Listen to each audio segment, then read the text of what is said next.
From fights that may have changed the entire landscape of the sport, to being a blessing in disguise, these are UFC fights that were cancelled due to injury.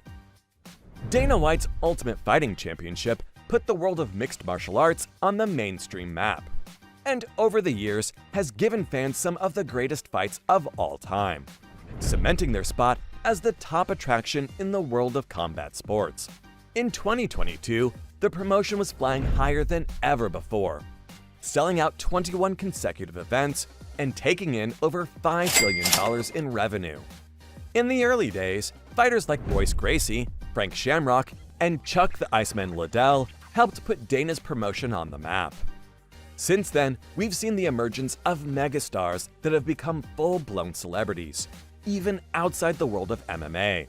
Conor McGregor, Ronda Rousey, Georges St-Pierre, and John Bones Jones were all bigger than the sport at one point. Even WWE wrestling superstar Brock Lesnar joined the UFC roster, became heavyweight champion, and brought in another world of fans. But we've also been robbed of some potentially great fights over the years, moments that may have changed the entire landscape of the sport, due to injuries. Injuries are inevitable in the fight game, and Khabib Nurmagomedov knows it all too well. In March 2017, at UFC 209, Khabib was scheduled to fight Tony Ferguson for the lightweight title, but the fight was cancelled after Khabib was hospitalized while trying to cut weight, to get under the 155-pound weight limit. And everyone, including Ferguson, was shocked when he didn't show up at the official weigh-in. And the UFC had no choice but to cancel the card's co-main event. Oddly enough, it wasn't even the first time the two had to cancel their head-to-head matchup. It was the third time.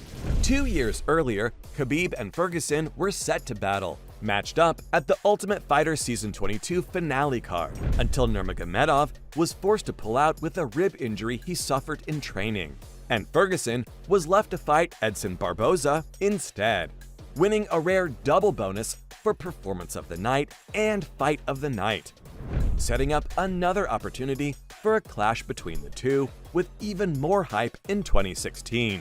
And the UFC schedule makers were quick to pull the trigger, rebooking the two to fight in a title eliminator match in Tampa just 4 months later, with the winner expected to move on and potentially get a shot at the lightweight title. But it fell through when Ferguson was forced to pull out with blood and fluid in his lungs. Ferguson desperately wanted the fight to happen, but explained it just wasn't going to be possible, saying, "Usually I can power through these things." Doc said it wasn't wise to fight due to any more trauma could be terminal. Fighters should always put their ego aside and listen to the doctors so they can live to fight another day. Literally. After the cancellation of their co-main event fight at UFC 209, everyone was beginning to wonder if a fight between Khabib and Tony would ever happen. But Dana made sure they'd get another opportunity to face off. And at UFC 223, the fight was booked for a 4th time, and with more on the line than ever before, since Ferguson had won the lightweight title at UFC 209 over Khabib's replacement Kevin Lee, and the winner of their bout on April 7, 2018, would be declared the undisputed lightweight champion. At least they would have been if the fight took place. But less than a week before the fight, Ferguson was forced to withdraw from the fight after suffering a serious knee injury. And this time, it wasn't even during training. He tripped over a cable at a TV studio when he was doing promos for the fight, tearing his LCL, which would require surgery to repair. It certainly wasn't a total loss for Khabib, though, after featherweight champion Max Holloway agreed to step in and take the fight on short notice. But unfortunately, the New York State Athletic Commission also stepped in, declaring Holloway ineligible to compete on such short notice because the rapid weight cut would be unsafe and against their rules. So once again, a cancelled Khabib-Ferguson fight had changed the landscape of the featherweight division. And although there was a 5th fight scheduled between the two, that wasn't to be either, as their planned matchup at UFC 249, booked at the Barclays Center in Brooklyn for April 18th, was cancelled due to COVID. The event was moved to Abu Dhabi, but after the Russian government issued a travel ban, Khabib backed out. Even though there was no ban on private flights out of the country, he said he was uncomfortable breaking quarantine to travel halfway around the world for the fight.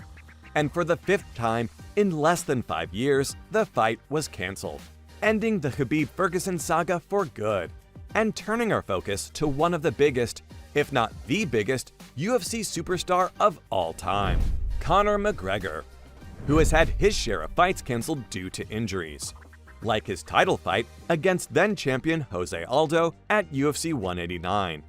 Aldo was forced to pull out of the fight after sustaining a rib injury during training, and the Nevada Athletic Commission refused to give him medical clearance to fight, even though there was speculation as to what the severity of the injury was, with the UFC saying it was a bone bruise, and MMA Fighting claiming it was a fracture. People in the pro-McGregor camp even went as far as to say that the whole thing was a ruse, a ploy to play mind games with Conor. But ultimately it didn't matter, as Dana White made it clear that regardless of what the specifics of the injury were, it was simply too painful for him to fight. And what was seen as one of the best matchups on the 2015 calendar had to be scrapped. After months of trash-talking and hype-building, if Aldo was just playing mind games with Conor, it failed miserably, as the two men faced off soon after at UFC 194. And Conor backed up his big talk, knocking Aldo senseless with one left hook, and landing one hammer fist for good measure before the ref stopped it, 13 seconds into the very first round, and setting up a massive fight at UFC 196 with lightweight champion Rafael dos Anjos, that gave him an opportunity to become the first fighter in UFC history to hold 2 titles from 2 different weight classes. But it wasn't to be, as Rafael had to withdraw from the fight after he broke his foot. It would get even more disappointing than that for Conor, because Dos Anjos' replacement, Nate Diaz, choked him out near the end of the second round, and made the champ regret his move up to the welterweight division, and maybe not take Diaz as seriously as he should have. Conor's fight with Dos Anjos wasn't the only one at UFC 196 that fell through. The Amanda Nunes-Valentina Shevchenko fight also had to be cancelled, after Nunes had to be hospitalized to deal with an illness, and their rematch from UFC 196 had to be forfeited, leaving fans very disappointed.